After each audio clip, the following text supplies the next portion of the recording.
পানি কেন আমাদের জন্য জরুরি, নদী কেন আমাদের জন্য জরুরি, আসেন এই আলাপটা করি। বাংলাদেশের এই জমিন তৈরি করছে শিরা উপশিরার মতো বয়ে যাওয়া নদ নদী, তারা জলের সাথে বয়ে আনছে পলিকণা, এবং পলিকণা জমে জমে তৈরি হয়েছে আমাদের পায়ের নিচের মাটি, বদ্বীপ বাংলাদেশ।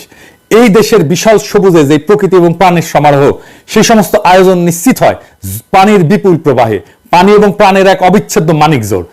পুরা দক্ষিণ এশিয়ার প্রতিবেশ এবং প্রাণ ব্যবস্থা টিকে থাকার অলঙ্ঘনীয় শর্ত হচ্ছে পানির এরকম অবাধ প্রবাহ। অথচ বাংলাদেশের বেলায় পানির এই চলাচল আটকে দিচ্ছে প্রতিবেশী রাষ্ট্র ইন্ডিয়া। বাংলাদেশের মানুষ সহ সব প্রাণের অস্তিত্ব হুমকিতে ফেলে দিচ্ছে, প্রাণ ব্যবস্থা, প্রাণ বৈচিত্র্য বিপর্যস্ত করা হচ্ছে। আপনি দেখেন এই বন্যায় কিভাবে গবাদি পশু ভেসে যেতেছে, দেখেন।